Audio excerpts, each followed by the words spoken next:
Kabanata 271 hanggang 275. Ang battle armor ni Teacher Wu ay tinatawag na Tianbing, at Tianbing Wuzangkong, ano ang tawag sa kanyang sariling battle armor. Hindi mapigilan ni Tang Wulan na makaramdam ng ganito kapag naiisip niya ito. Para sa araw na iyon, talagang inaabangan niya ito. Hindi ko alam kung kailan siya pumasok sa meditation. Nang magising siya mula sa pagmumuni-muni, sumisikat na ang araw sa bintana. Medyo mahaba ang oras ng pagninilay sa gabing ito, kaya napalampas niya ang oras upang linangin ang Purple Magic Pupil. Gayunpaman, malinaw na naramdaman ni Tang Wulan na ang lakas ng kanyang kaluluwa ay tumaas sa bilis na mas mataas kaysa noong nagsasanay siya noon. Gumising ka na, kumain ka na. Ang boses ni Exi ay nanggaling sa gilid. Nalilitong tanong ni Tang Wulan, Exi, nararamdaman mo ba ito? Tumango si Exi at ngumiti, alam kong itatanong mo. Naramdaman ko rin na ang Sigad Island na ito ay talagang pambihira. Ang aura sa isla ay halatang mas mayaman kaysa sa labas ng mundo. Hindi katakataka na maaaring lumitaw ang Shrek Academy. Napakaraming makapangyarihang tao. Ito ay dapat na may direktang kaugnayan sa Sigad Island. Kung maaari tayong magpatuloy sa paglilinang dito, ang bilis ng ating pag-unlad ay tiyak na tataas ang ating master. Paano? Galit na sinabi ni Tang Wulan, anong magagandang bagay ang iniisip mo? Si Shrek ay may mga patakaran ni Shrek. Fair na, di ba sabi mo kakain ka? Halos mamatay ako sa gutom. Kahapon talaga kumain siya ng pagkain, ang malaking steamed bun para sa ika-6 na pagsubok. Ang nutrisyon ay malayo sa sapat. Sa sala sa unang palapag, iba't ibang pagkain ang inilagay sa kahoy na mesa. Nang dumating sina Tang Wulan at Exi, ang iba ay kumakain na. Itinuro ni Zuoshi ang posisyon sa tabi niya, Wulan, halika rito. Oh! Sumang-ayon si Tang Wulan, at umupo sa tabi ni Zuoshi. Itinaas ni Zuoshi ang kanyang daliri sa isang bamboo stick sa mesa, makinig sa tiyangkong na nagsasabi na makakain ka ng marami. Tingnan ko kung gaano karami ang makakain mo sa basket na ito. Sa mga patpat ng kawayan, maraming maitim na bagay sa lungsod, at walang amoy, hindi lamang pagkain, ngunit hindi ito mukhang kung gaano ito kasarap. Okay. Ilang dosin lang ang kabuuan, na ang bawat isa ay kasing laki ng kamao. Medyo parang steamed bun, black steamed bun. Naisip ni Tang Wulan sa kanyang sarili na ang puntong ito lamang ay hindi sapat para mapuno ang kanyang mga ngipin. Pinisil niya ang apat ng siyasatin niya gamit ang 2 kamay. Matagal na niyang nakaugalian ang pagkain, at kumakain siya ng sobra. Kung siya ay kumakain ng dahan-dahan, kung gayon ang lahat ng kanyang oras ay hindi masasayang sa pagkain. Gamit ang isang bibig, kinagat niya ang itim na tinapay. Ang black steamed bun ay malambot at waxy sa bibig, may masarap na lasa, walang lasa, at parang medyo malansa. Siguradong hindi ito masarap. Gayunpaman, 2 beses lang ngumunguya si Tang Wulan, at nang lunukan niya ang itim na steamed bun, biglang nagbago ang kanyang mukha. Dahil malinaw niyang naramdaman na may mainit na pakiramdam ang damaloy sa kanyang lalamunan, at napuno nito ang kanyang katawan sa isang iglap. Ang chi at dugo sa kanyang katawan ay tila may magandang pakiramdam, at siya ay agad na umakyat, at ang init ay nagpababa ng kanyang gutom. Tumaas din ang dugo sa katawan. Magandang bagay. Noong siya ay nasa Donghai College, kumakain din siya ng pagkain araw-araw. Siyempre, naiintindihan ko na kung mas masustansya ang mga sangkap, mas mahusay ang epekto ng pampalusog ng chi at dugo ng isang tao. Mas kaunti ang kailangan mong kainin. Ang tila hindi kapansin-pansing black steamed bun na ito ay naging pinakamasustansya sa lahat ng mga nakain niya. Bagaman hindi ko alam kung ano ito, tiyak na ito ay isang gamot na pampalakas. 3 o 2 kagat, isang itim na steamed bun ang kinain, at ang pakiramdam ng init sa tiyan ay napakasarap. 4 na itim na steamed bun, ilang subo. Nakahinga ng maluwag si Tang Wulan. Ngumiti si Jiang Zuoshe, sinusuri ang kanyang kamay, at hinawakan ang 4 pa. Kaya mo ba talagang tunawin ito? Hindi maganda para sa iyong katawan na mag-make-up. Sumimangot si Zuoshi. Dapat kaya ko, salamat, Master. Hindi sapat ang kinakain ni Tang Wulan kahapon. Siya ay napagod at nabugbog. Sa oras na ito, kung mayroong ganoong magandang bagay, hindi niya ito pakakawalan, at kinain ito ng malalaking subo. Tinitigan siya ni Zuoshi na may bahagyang naningkit na mga mata. Unti-unting bumungad sa kanyang mukha ang pagtataka. Ang pagbabago-bago ng chi at dugo sa katawan ni Tang Wulan ay tila mas lumakas habang siya ay kumakain pa, at naririnig pa niya ang paghinga. Ang tunog ng pag-agos ng dugo, at sa parehong oras, ang kanyang sariling hininga ay nagsimulang maging mas malakas. Ito ay walang kinalaman sa kapangyarihan ng espiritu, ito ay ganap na pagbabago na dulot ng kanyang sariling chi at dugo. Good boy, pambihira talaga ang dugo. Nang kumain si Tang Wulan ng 16 na itim na tinapay, sa wakas ay tumigil siya at nabusog. Masyadong sapat ang nutrisyon na nilalaman ng black steamed bun na ito. Nararamdaman na lang niya na ang kanyang dugo ay umaagos na parang ilog sa Yangtze River, ang kanyang espiritu at enerhiya ay umabot na sa rurok, at pinatatakbo pa niya ang kanyang kaluluwang kapangyarihan upang tumakbo sa kabilang direksyon. Hindi masabi ng buong katawan. Komportable pero hindi ko na talaga kayang kainin. Kung mayroon kang ganitong uri ng masarap na pagkain na makakain araw-araw, magkakaroon ka ng higit na kumpiyansa sa pagsira sa selyo. Hindi naman masyado, it's a matter of course. Kung makakakain ka nito araw-araw at may sapat na supply, kahit papaano ang susunod na 3 seal ay makakalusot ng walang tulong ng langit at lupa na kayamanan. Ang boses ni Old Tang ay biglang nasa Tang Wulan. Tunog sa puso ko. Tumingin si Tang Wulan kay Zuoshi na may maningning na mga mata, "Guro, maaari ba akong kumain nito araw-araw?" Bahagyang nanginginig ang mga kalamnan sa mukha ni Zuoshi, "Kunin mo ang iba." Pagkatapos magsalita, tumayo siya at bumalik sa taas. Nalilitong tumingin si Tang Wulan kay Wu Changkong, "Guro, may nasabi ba akong mali?" Medyo kakaiba ang ekspresyon ni Wu Changkong, at nagsalita na si Shen Yi sa tabi niya, "Ito ang isang buwang rasyon ng guro. Ang kanyang matanda ay handang kumain lamang ng isa sa isang araw. Alam mo ba kung ano ang gawa ng itim na steamed bun na ito? Ito ay isang uri ng malalim na dagat. Isang espesyal na isda, hindi ito soul beast, ngunit ito ay nabubuhay sa malalim na dagat sa ilalim ng tubig, at ito ay nabubuhay sa malalim na dagat sa ilalim ng tubig, at ito ay nabubuhay sa malalim na dagat, at ito ay may pressure sa ilalim ng tubig. 3. Sa akademya, tanging ang mga elder ng Sigad Pavilion ang may kwalipikadong kumain nito ng sabay-sabay maliban kung bibigyan ka ng lahat ng bahagi ni Elder Ge, kung hindi, tiyak na hindi ito sapat para sa iyo." Napakamot ng ulo si Tang Wulan nang walang magawa. Kung gayon, itago ang mga ito para sa guro. Ngumiti si Shen Yi at sinabi, "Hinihiling ng guro na kunin mo ito, para maalis mo ito." Walang pakialam ang kanyang matanda tungkol dito. Kapag nagpapahinga ka sa susunod na linggo, sasanduan ka ng iyong guro. Makikita mo na ang iyong master ay ang kanyang matandang lalaki. Gustong-gusto kita. Ang iyong mga kakayahan ay medyo katulad niya. Oo. Pagkatapos ng almusal, nanatili si Wu Changkong sa bahay na gawa sa kahoy, habang si Shen Yi ay umalis sa Sigad Island kasama ang 4 na tao, na tinatawag na isang maliit na bangkang kahoy mula sa Sigad Lake. Sa araw, ang Poseidon Lake ay mas maganda. Sa ilalim ng sikat ng araw, ito ay parang isang malaking sepiro na nakalagay doon, puno ng hininga ng buhay. Sa labas ng Poseidon Lake, umalis sa panloob na patio. Bumalik sa pangunahing gusali ng pagtuturo sa labas ng Shrek Academy. Matapos ang isang buong araw ng pagtatasa kahapon, natapos na ang entrance exam para sa session na ito. Sinabi ni Shen Yi sa 4 na tao habang naglalakad sila, "Bilang mga mag-aaral sa trabaho pag-aaral, kailangan mong gumawa ng mas mahirap kaysa sa mga ordinaryong mag-aaral. Ang pinakamalaking pagkakaiba sa pagitan ng mga mag-aaral sa trabaho pag-aaral at ordinaryong mga mag-aaral ay ang mga ordinaryong mag-aaral ay nag-e-enjoy sa mga subsidies sa kolehiyo at kailangan lang magbayad ng 100%. 20 sa tuition ay multa. Ngunit bilang mga nagtatrabahong mag-aaral, kailangan mong magbayad ng 100%, ngunit sa halip ay hindi mo kailangang magbayad ng pera. Opisina ng mga gawaing pang-akademiko ng paaralan. Halimbawa, ang pagwawalis sa campus ay ang pinakamababang antas, ang gawain ay maaari ding iba. Nagtanong si Tang Wulan ng mahalagang tanong, "Uncle Master, napakamahal ba ng tuition sa kolehiyo?" Sinulyapan siya ni Shen Yi, "Napakamahal. Dahil sa Shrek, makakakuha ka ng maraming mapagkukunan ng pagtuturo na hindi makukuha sa ibang lugar. Ang halaga ng mga mapagkukunang ito ay hindi nasusukat. Kaya naman, ang mga gawain na kailangang tapusin ng mga mag-aaral sa work-study bawat taon. Ang Academic Affairs Office ay gagawa para sa iyo. Hindi man ito ang unang beses na pumunta rito, nang dumating muli ang 4 sa main teaching building, hindi nila maiwasang mabigla sa kamahalan nito. Dinala sila ni Shen Yi sa Academic Affairs Office para dumaan sa enrollment procedures, at ang 4 ay kasama sa freshman class. Huwag mong ikahiya ang mga nagtatrabahong estudyante. Ang guro ng Academic Affairs Office na siyang namamahala sa enrollment ay mistulang iskolar na nasa edad 50, nakasuot ng salamin. Matapos makumplito ang lahat ng mga formalidad at ipadala sa kanila ang madilim na berdeng uniforme ng paaralan, ang guro ay nakabuo ng ganoong pangungusap. "Huwag mong hiyain ang mga estudyanteng nag-aaral sa trabaho." Ano ang ibig sabihin nito? Gaano man katalino si Tang Wulan, hindi pa rin niya maintindihan. Ang ilang mga tao para sa tulong ay tumingin kay Shen Yi. Ngumiti si Shen Yi at umiling, halatang walang balak na sabihin sa kanila ang anuman. Ang unang gawain na kailangan mong tapusin sa pagpasok sa paaralan ay ang pag-swipe sa Lingbing Square. Kumpletuhin ito bago magdilim ngayon. Sabi ng nasa katanghaliang gulang na guro na nasa edad 50 nang hindi tumitingin. Ay swipe ang parisukat.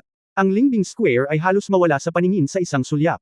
Linisin ang mga labi, at panasan ang lupa ng parisukat ng tubig nang walang anumang alikabok. Kung hindi, ang iyong mga kredito ay ibabawas. Sa kautosang ito, nakumpleto nila ang pagpaparehistro ng pagpapatala. Tapos dinala siya sa dormitory area. Upang maging tumpak, ito ang lugar ng dormitoryo para sa mga working study na estudyante. Naisip ni Tang Wulan at ng iba pa na ang pangunahing gusali ng pagtuturo ng kolehiyo ay napakalaki kaya dapat naroon din ang kanilang dormitoryo, ngunit sa katunayan, hindi. Dinala sila ni Shen Yi sa bahay sa likod ng kagubatan sa kanlurang bahagi ng Lingbing Square at huminto, ito ang dormitoryo para sa inyong mga mag-aaral na nag-aaral sa trabaho. Mahahanap ninyo ito ayon sa numero ng bahay sa susi. Opisyal na kayong mag-e-enroll bukas, ayon sa mga gawaing pang-akademiko ngayon lang. Gawin lang ang hinihiling ng ahensya. Mauuna na ako. Umalis si Shen Yi, naiwan ang 4 na tao na nakatingin sa isa't isa. Ang bahay sa harap mo ay mukhang napaka-rudimentary, tama. Lalo na kung ikukumpara sa pangunahing gusali ng pagtuturo sa harap ng Lingbing Square. Ito ay halos tulad ng isang slum. Isang palapag lang ang mababang bahay, at halatang medyo sira na.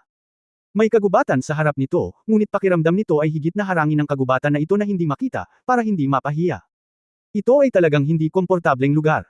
Ang piraso ng bungalow na ito ay tila may higit sa 20 silid, na may batik-batik na mga dingding. May mga bahay na wala man lang salamin na bintana, parang sira-sira.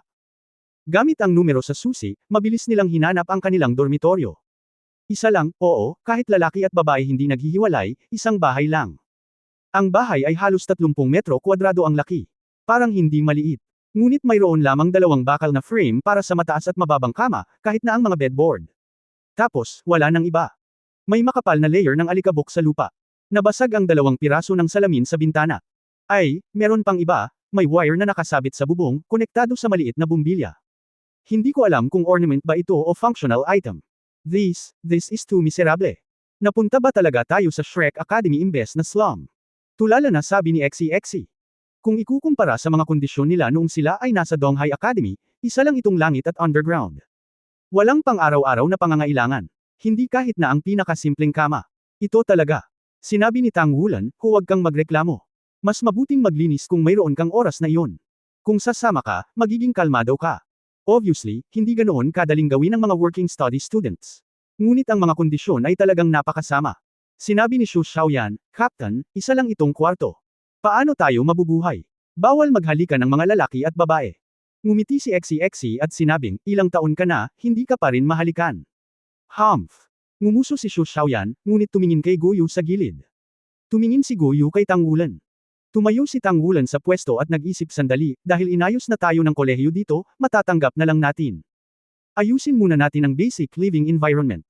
Sa ganitong paraan, lahat ay naglilinis ng lupa ng sama-sama. Harangin ang salamin gamit ang isang bagay. Pagkatapos ay gumuhit ng kurtina sa gitna upang paghiwalayin ang 2 panig. Hanggang sa pinto, pagkatapos ay maituturing itong magkahiwalay. Pansamantala, tingnan natin kung paano tayo mapapabuti.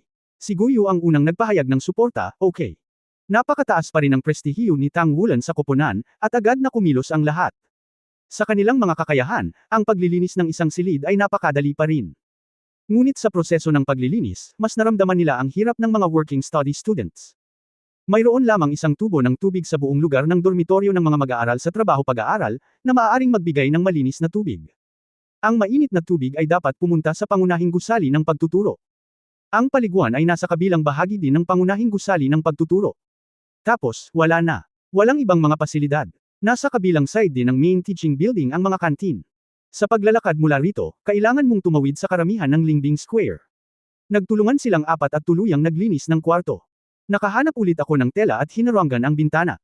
Yung tela naman na ginagamit para sa partitions, wala sila kaya mamaya na lang sila makabili. Tara, magigib tayo ng tubig para linisin ang Lingbing Square. May work-study task pa sila ngayon. Napakalaki ng Lingbing Square, kailangan mong simulan ang pag-swipe ng mas maaga, kung hindi, hindi mo ito matatapos bago magdilim. Nang bumalik silang 4 sa tubo ng tubig para kumuha ng tubig, okupado na ang tubo ng tubig. Isang payat na binatilyo ang nakatayo roon na may tuwalya sa kanyang mga balikat at isang balde sa lupa, na nag-iipon ng daloy ng tubig. Nang makita siya, ang 4 ni Tang Wulan ay hindi napigil ang mabigla. Lalo na si XCXA, na may pinakamayamang ekspresyon, hindi sinasadyang lumunok ng laway. Ito ang numero 2 estudyante na tumalo kay XCXA noong araw na iyon, ang marahas at nakakagulat na pag-iral. Power Type War Spirit Master, nakakatakot na lakas. Hindi bababa sa ito ay tiyak na ang pinakamakapangyarihan sa 3 Ringed Spirit Masters na nakita ni Tang Wulan sa ngayon. Kahit si Guyu ay maaaring hindi siya matalo. Masyadong makapangyarihan ang kanyang martial spirit, at ang kapangyarihan ng kakilakilabot ay tila kayang madaig ang lahat. Dinala ni Tang Wulan ang balde at lumakad, lumapit sa bata, ngumiti at sinabing, "Hello, nagkita na ulit ako. Ang pangalan ko ay Tang Wulan." Tumangala sa kanya ang bata, walang pakialam ang mukha nito, wala siyang masyadong ekspresyon, tumango lang siya. Sa sandaling ito, halos mapuno ang kanyang balde ng tubig. Kinuha niya ang balde, muling tumango kay Tang Wulan, tumalikod at umalis. Habang pinapanood siyang umalis at hindi pumapasok sa dormitoryo ng mga estudyanteng nag-aaral sa trabaho, nagulat si Exi, mukhang work student din ang lalaking ito. Siya rin ay isang work student na napakalakas. Akala ko siya ay mula sa panloob na courtyard. Maingat na sinabi ni Tang Wulan, naaalala mo ba ang sinabi ng Dean ng Academic Affairs Office ngayon? Sinabi niya sa amin na huwag kahihiyan ng mga nagtatrabaho estudyante. Tila may ilang sikreto sa mga nagtatrabaho estudyante. Kailangan muna nating kumpletuhin ang dapat nating gawin. Gawin ang mga bagay-bagay. Hindi naman sinabi ng director na hindi pwedeng gamitin si Wan sa paglilinis, di ba? Biglang tanong ni Guyu. Lumingon si Tang Wulan para tumingin sa kanya, hindi.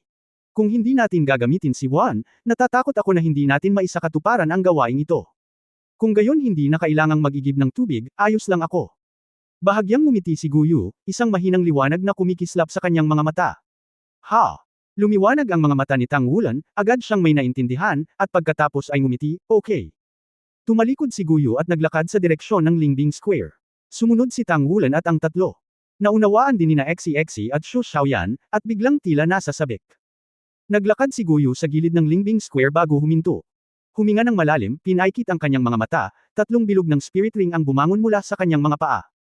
Ang liwanag ng unang spirit ring ay nagniningning, at ang tide ng mga elemento ay naisaaktibo. Nag-holding gesture siya gamit ang magkabilang kamay, at ang isang maliit na asul na liwanag ay nagsimulang mamuo sa kanyang palad. Hindi pa tapos, at lumitaw din ang isang maliit na asul na liwanag.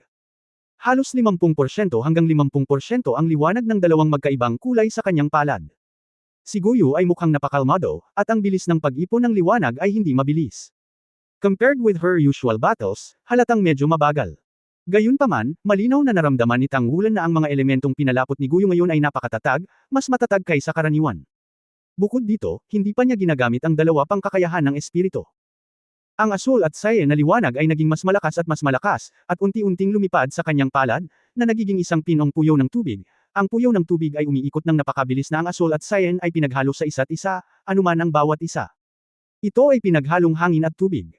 Sa wakas ay umilo ang pangalawang spirit ring, at ang bilis ng pag-iniksyon ng dalawang kulay na liwanag ay agad na pinabilis. Sa pagtaas ng kontrol ng mga elemento, kasama ang espiritual na antas ng cultivation base ng Linghai Realm, sa mga kamay ni Guyu, ang bilis ng pag-ikot ng vortex na ito ay nagiging mas at higit pa. Ito ay mabilis, at ito ay palaki ng palaki. Maya-maya, mahigit 2 metro na ang taas nito, at bumubuti pa. Ang ikatlong singsing ng espiritu ay kumikinang, at ang pagsasanib ng elemento ay naisaaktibo. Ang dalawang kulay ng liwanag ay walang paghihiwalay sa isa't isa, at mabilis na lumaki muli. Gamit ang tatlong espiritong kakayahan ng sabay, si Guyu ay tila hindi mahirap, at pakiramdam niya ay siya ang may kontrol sa lahat. Ang kanyang espiritual na kapangyarihan ay talagang napakalakas. Sa antas ng isang three-ring Spirit Master, kakaunting tao sa buong kasaysayan ng Spirit Master World ang makakarating sa Spirit Sea Realm. Ang puyaw ng tubig ay lumaki sa halos 5 metro, at nang maramdaman ng tatlo ni Tang Wulan ang kaguluhan sa loob nito, bumulong si Guyu, go! Ang Blue Cyan 2-color whirlpool ay umikot at nahulog patungo sa Lingbing Square sa unahan. Ang Lingbing Square ay orihinal na hindi marumi, higit sa lahat ito ay medyo lumulutang na lupa, tulad ng para sa basura o kung anuman, hindi bababa sa ito ay hindi nakikita sa loob ng linya ng paningin. Pagkalapag pa lang ng puyaw ng tubig, isang kakaibang eksena ang lumitaw. Sa mas malapit na pagsisiyasat, makikita mo na ang lumulutang na lupa sa parisukat ay mabilis na hinigop nito, at kasabay nito ang lupa ay naging malinis at sariwa na parang sinipilyo ng isang brush. Pinagtagpo ni Guyu ang una at pangatlong spirit ring, na iwan lamang ang pangalawang spirit ability element na makontrol, at sinundan ng vortex. Kahit saan ako magpunta, malinis akong nagwalas. Nakakamangha. Ipinalakpak ni Shu Xiaoyan ang kanyang mga kamay at nag-cheer. Nakakamangha talaga. Lihim ding nagbigay ng thumbs up si Tang Wulan, ang kakayahan ni Guyu na kontrolin ang mga elemento ang pinakamalakas na nakita niya. Bukod dito, mayroon siyang 6 na elemento, at ngayon ay nagagawa niyang pagsamahin ang maraming elemento, na ginagawang ang kanyang pag-atake at pagtatanggol ay may walang katapusang mga posibilidad. Masasabing walang hanggan ang kinabukasan ni Guyu, at ito ang unang pagkakataon sa kasaysayan ng buong mundo ng Soul Master na lumitaw ang maraming kontrol ng elemento. Sa ngayon, mayroon siyang 6 na elemento, tubig, apoy, lupa, hangin, liwanag, at kalawakan. Ito pa rin ang kaso ng hindi kinakalkula ang pagkakaiba-iba ng epekto ng mga katangian ng tubig at mga katangian ng yelo. Sa napakaraming katangian, napakaraming bagay ang kayang gawin. Katulad ngayon, kung magpapalit ka ng 4 na ordinaryong tao, kahit hindi mo kayang linisin ang plaza sa loob ng 2 araw, ito ay magiging mas malinis at mas malinis sa ilalim ng sweep ng dual attribute vortex ng Feng Shui, at ang bilis ng puyaw ng tubig ay pabilis ng pabilis. Si Guyu ay halos sumugod sa likod, at ang vortex ay nagawang sumipsip at maglinis ng hanay na humigit kumulang 20 metro ang diametro sa parehong oras. Sa ganitong bilis, walisin ang buong Lingbing Square ng isang beses, at higit sa lahat ay matatapos ito sa loob ng 2 hanggang 3 oras. Siyempre, ang saligan ay maaaring manatili ang espiritong kapangyarihan at espiritual na kapangyarihan ni Guyu. Napatunayan ng mga katotohanan na si Guyu ay hindi isang Superman, at binawi niya ang puyo ng tubig kapag ang paglilinis ay 1/3 ng oras. Dalhin ang whirlpool na naging asul-itim sa lugar kung saan itinatapon ang dumi sa alkantarilya, ginagawa itong mga elemento at nahuhulog dito. Pagkatapos ay naupo siya ng naka-crossleg sa gilid ng parisukat, at nagsimulang gumamit ng pagninilay-nilay upang maibalik ang kapangyarihan ng kaluluwa na kanyang natupok. Hayaan mo si Guyu na mag-isa, medyo nahihiya ako. Nakangiting sabi ni Exi. Ngumiti si Tangwulan at sinabing, kung gayon ay maaari mo kaming imbitahan para sa hapunan ngayong gabi. Galit na sinabi ni Exi, kung hindi mo binibilang, siguradong ayos lang ako. Gaano karaming pagkain ang makakain ng 2 babae, ngunit kung ay didagdag ka, mas malala ang problema. Napakasarap mong kumain. Tumawa si Tangwulan, napaka-ensansero mo. Kinagat ni Exi ang kanyang mga ngipin at sinabing, okay. Kung gayon, iimbitahan ko ang lahat sa hapunan, ngunit kailangan mong tapusin ang iyong itim na steamed buns bago ka makakain sa amin. Ang mga black steamed buns ay lubos na makakabawas sa gana ni Tangwulan, kaya natural siyang makakain ng mas kaunti. Mabuti. Ang susunod na gawain sa paglilinis ay ganap na natapos ni Guyu lamang. Nang makitang walang magawa ang tatlo, pupunta sila para i-renovate ang dormitoryo. Kapag dumaan sa mga pamamaraan ng pagpasok, bawat isa sa kanila ay nakakuha lamang ng 2 uniforme sa paaralan at mga ID card ng mag-aaral ng Shrek Academy. Ang card ay gawa sa metal, na may mga linya ng soul guiding array dito. Sinabi sa kanila ng guro mula sa Academic Affairs Office na ito ang kanilang pagkakakilanlan, at kailangan nila ito upang pumunta sa anumang lugar sa kolehiyo. Kasama ang pag-alis sa kolehiyo at pagbabalik din sa kolehiyo. Ang Shrek Academy ay hindi kasing higpit gaya ng inaasahan, kahit papaano ay walang mga paghihigpit sa libreng pag-access ng mga mag-aaral sa Academy. Sa katunayan, ang panlabas na patio ng Shrek Academy ay isang lungsod sa lahat. Ang lahat ay maaaring malutas dito, hindi na kailangang umalis ng kolehiyo ng madali. Sinamantala ni Tangwulan ang oras ni Guyu upang linisin ang plaza doon, lumabas para bumili ng ilang tabla na gawa sa kahoy, at hiniling kay Exi na ayusin ang laki gamit ang isang magaan na dragon dagger. Sa wakas ay nakakuha na ng kama ang lahat. Dinala nila ang lahat ng kama. Bumili ng isang piraso ng tela upang ihinto ito sa gitna, at sa wakas ay mukhang isang dormitoryo. Pero yun lang, wala nang gamit. Dahil ito ay isang dormitoryo para sa mga mag-aaral na nag-aaral sa trabaho, naniniwala si Tangwulan na mas mabuting huwag gawing kakaiba ang buhay sa iba.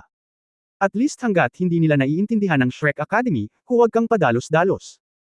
Naobserbahan na niya na sa work-study dormitory na ito, hindi lahat ng kwarto ay tinitirhan. Sa katunayan, 3 o 4 na silid lamang ang may mga palatandaan ng pamumuhay. Mula sa labas, lahat sila ay simple hanggang sa sukdulan. Ito ay tila isang tradisyon ng mga working study na mga mag-aaral, at halatang hindi sila angkop na sirain. Kahit na gumamit siya ng ganoong kabilas na espiritu upang linisin at kumpletuhin ang buong gawain sa paglilinis ng Lingbing Square, inabot ni Guyu ng buong 4.5 oras hanggang matapos ito sa hapon. Mahigit 2 oras ang ginugol sa pagmumuni-muni. Nanatili silang 4 sa kwarto para magnilay sa hapon. Noong una silang pumasok sa Shrek Academy, malayo sila sa pagkakaintindihan dito. Ngunit walang duda na mayroon pa ring malakas na pakiramdam ng krisis sa aking puso. Mayroong puro dito, ngunit ang pinakamahusay na mga henyo sa buong kontinente. Bagamat mayroon silang mga namumukod tanging talento, hinding-hindi magkakaroon ng kakulangan ng mga pag-iral na mas mahusay kaysa sa kanilang mga talento. Tulad ng payat na binata no. 2, ang kanyang pagiging epektibo sa pakikipaglaban ay hindi isang bagay na sinuman sa 4 ni Tangwulan na maglakas loob na sabihin ay tiyak na matatalo. Sa pamamagitan lamang ng pagpapabuti ng sarili sa lalong madaling panahon at pagpapalakas ng sariling lakas maaari siyang tunay na magugat sa Shrek Academy. Napakalaki ng cafeteria ng college. Sa cafeteria yata kumakain lahat ng estudyante sa labas ng courtyard. Ang mga regulasyon para sa mga working study na estudyante ay iba sa ibang mga estudyante. Ang mga pagkain para sa mga ordinaryong estudyante ay libre at lahat ay ibinibigay ng kolehiyo. Ngunit kailangang magbayad ng mga mag-aaral na nag-aaral sa trabaho, at ang binabayaran nila ay ang bilang ng mga puntos ng gawain na nakukuha nila para sa pagtatrabaho sa kolehiyo at pagkumpleto ng mga gawain. Ngayon ang unang araw ng pagpapatala, at maaari rin silang kumain ng libreng pagkain. Simula bukas, sila na ang magbabayad.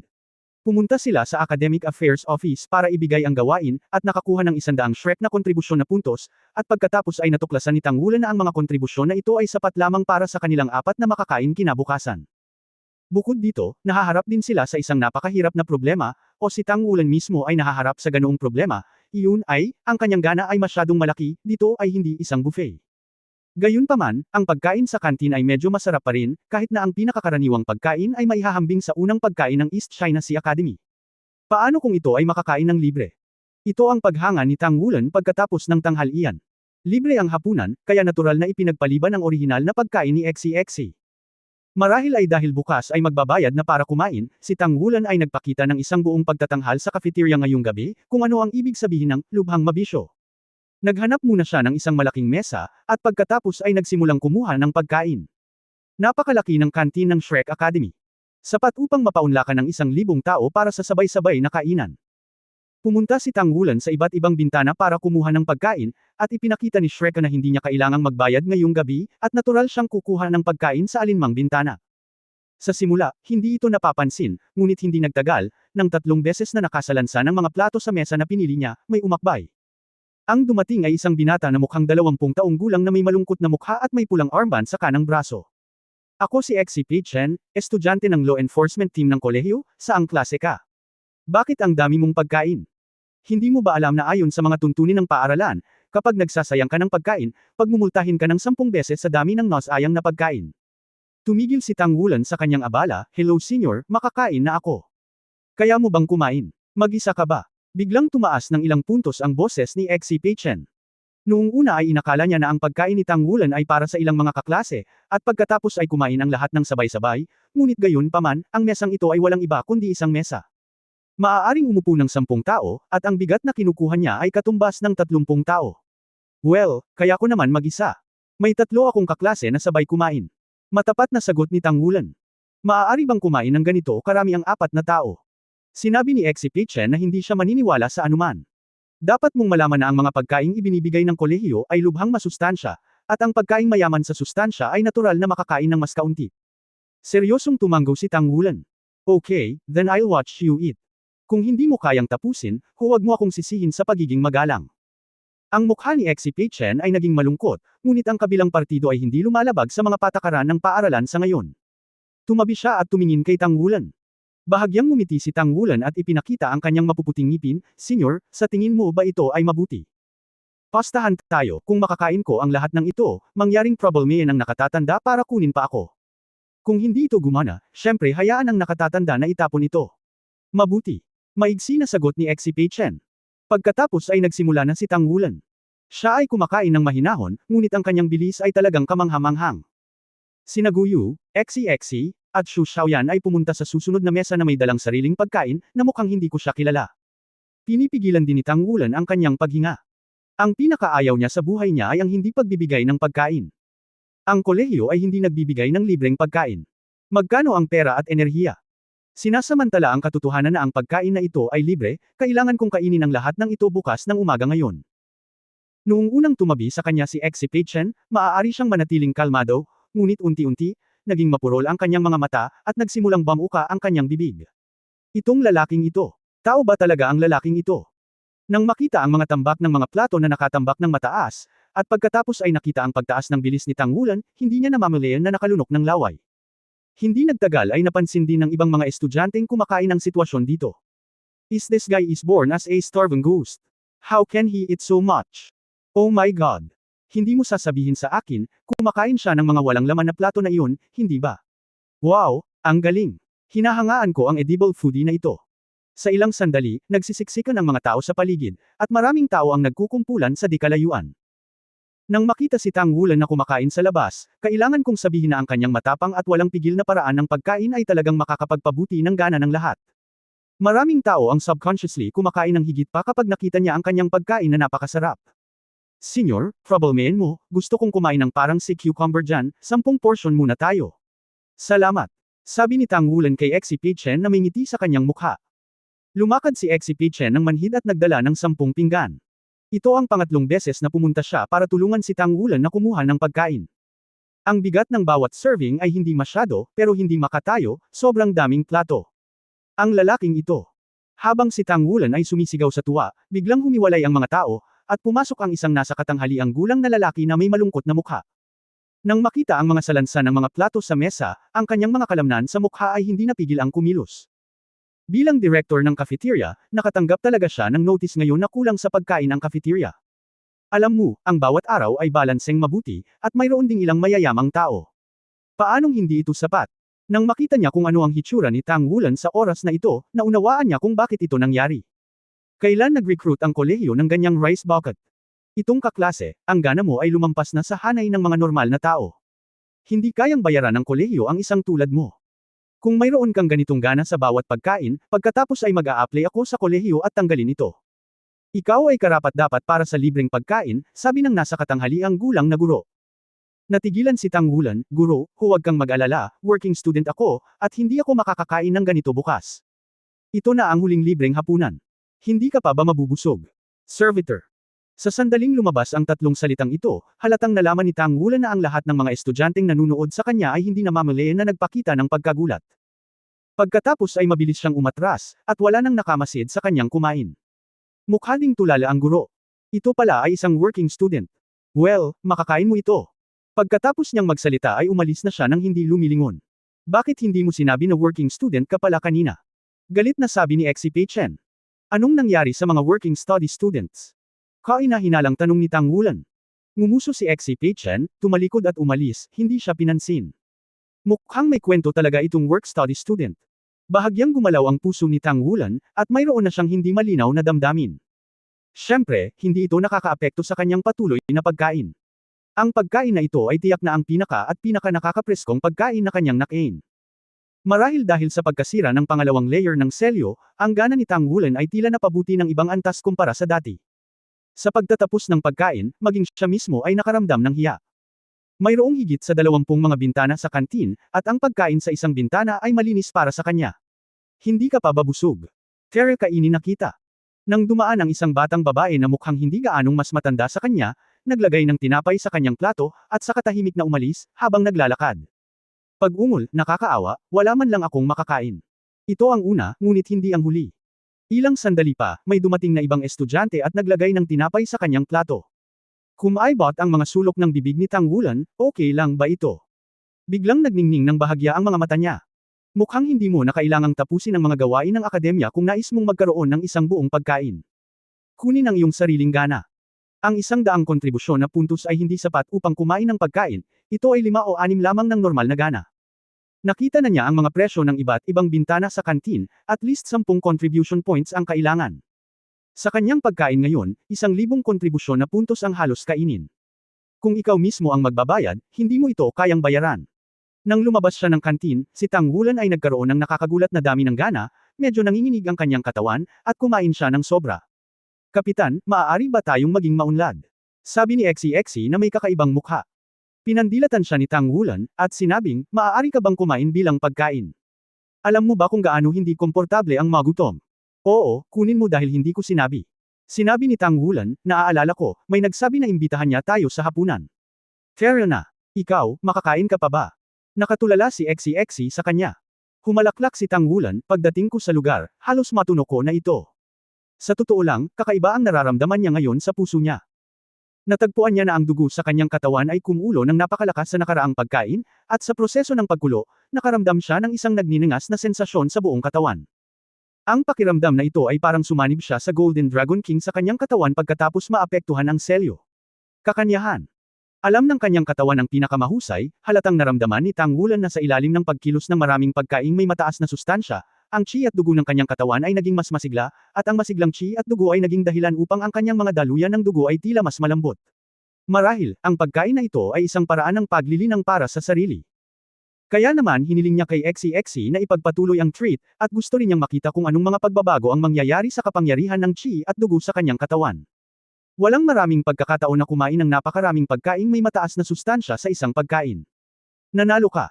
Kalimutan mo na lang kung kakain ka. Tumalikod ka at basagin mo ang tiyan mo. Inaanyayahan ko ang lahat na uminom. Oo nga pala, umiikot din tayo sa outer courtyard. This is a city. Hindi pa tayo nakakapunta dito. Ngumiti si Exi. Okay. Ang kanyang panukala ay inaprubahan ni Xu Xiaoyan at Gu Yu sa parehong oras. Lumabas silang apat sa Lingbing Square at naglakad papunta sa isang kalye na mukhang maliwanag at buhay na buhay. Hindi nagtagal pagkatapos nilang maglakad, nakita nila ang isang napakasiglang harapan sa harapan nila. Nasaan na iyon? Nagtataka na tanong ni Xu Xiaoyan. Tiningnan ito ni Exie at sinabing parang isang lugar para uminom ng mga inumin ito. Kaya may mga inumin din sa Shrek City. Uminom tayo ng kung ano, juice o kung ano. Okay. Gusto kong kumain ng ice cream. Masayang sabi ni Shu Xiaoyan. Buhay na buhay ang inuman bar, hindi bababa sa 80% ng mga bisita ay naruroon na, marami sa kanila ay nakasuot ng uniforme ng Shrek Academy. Busy ang waiter habang naglalakad. Sa wakas ay nakahanap si Tang Wulan at ang iba ng mesa at umupo. Tinawag ko ang waiter at umorder ng juice at ice cream.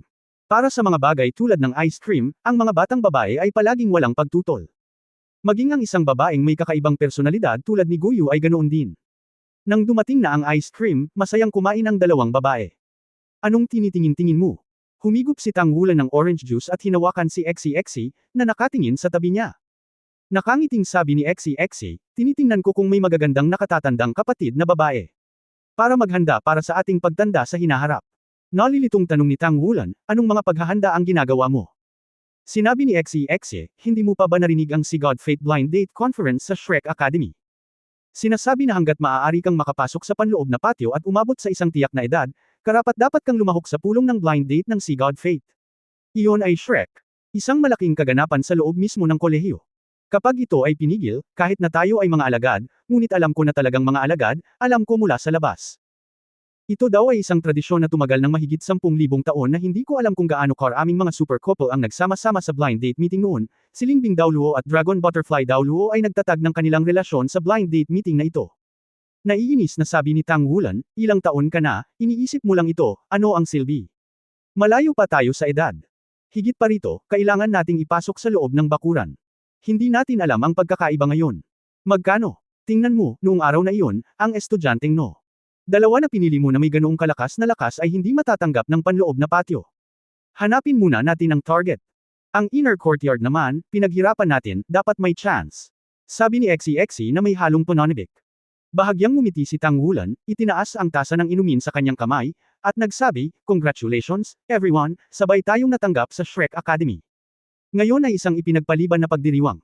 Sina Guyu at Shu Xiaoyan, na kumakain ng ice cream, ay tumangala at ngumiti sa isa't isa. Talagang hindi madaling matanggap sa Shrek. Ayaw na nilang isipin ang proseso ng pagsusulit kahapon.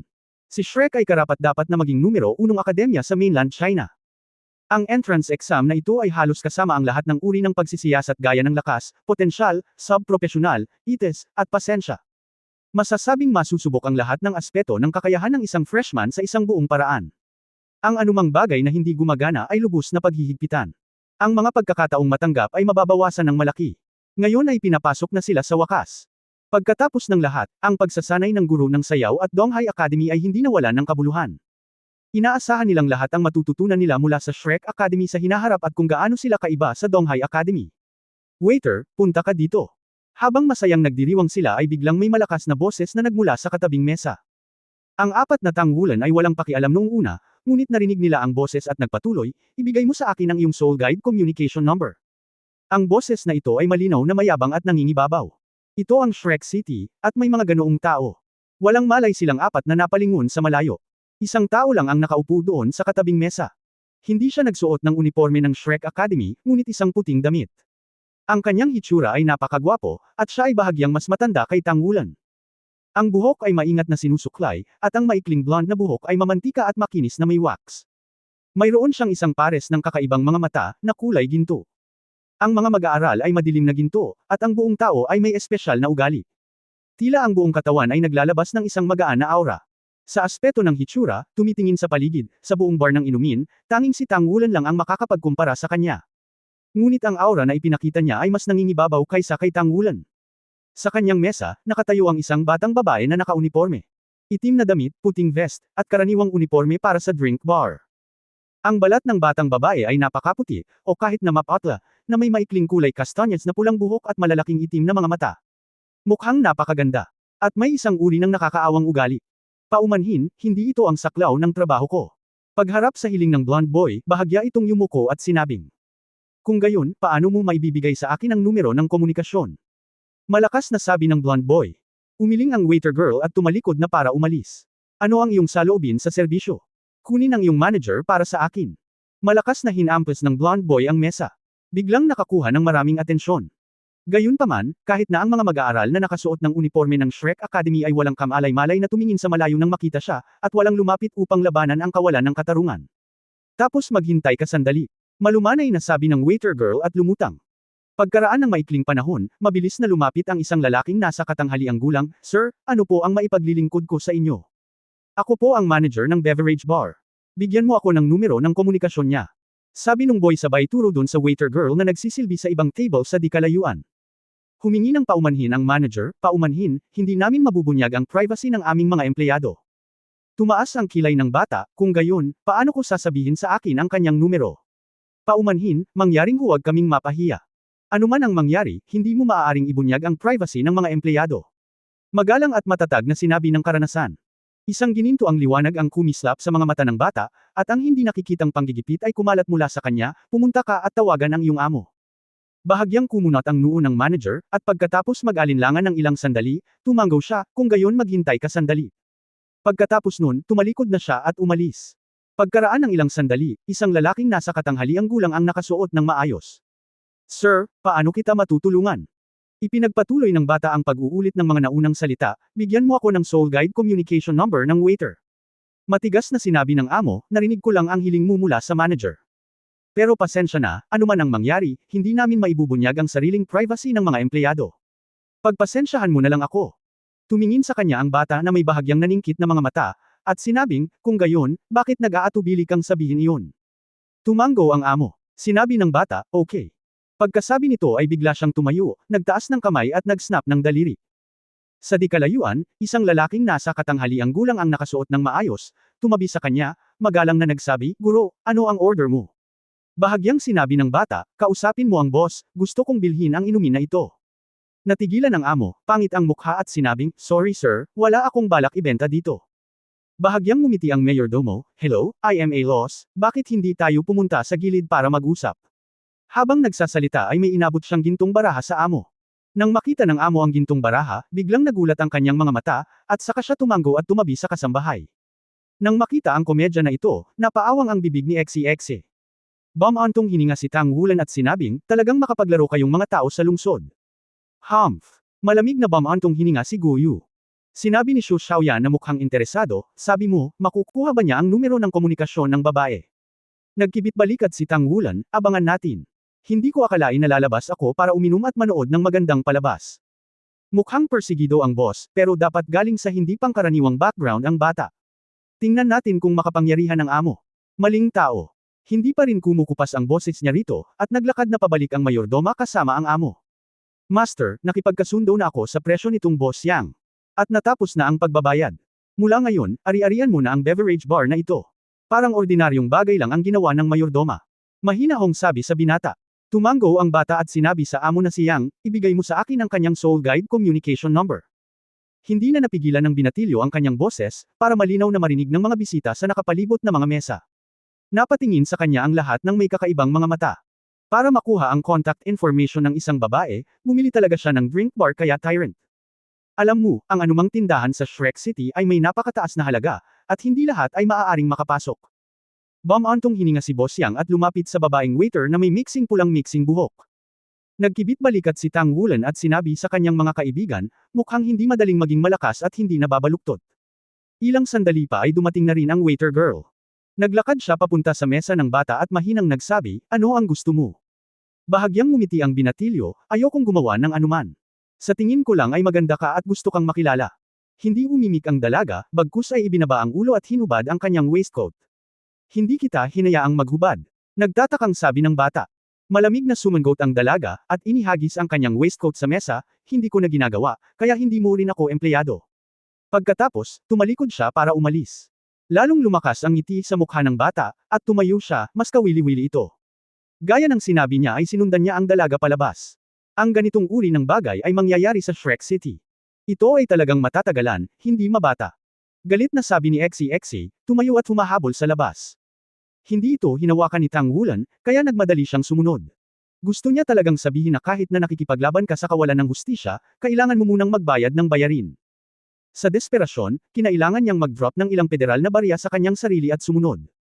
Naglakad lang siya papunta sa kalye sa labas, at isang malakas na spirit power wave ang napuno mula sa harapan. Isang gintong liwanag ang biglang sumikat, at ang gintong tumataas sa kalangitan ay nagpapaliwanag sa buong kalye ng napakatingkad. End of this chapter.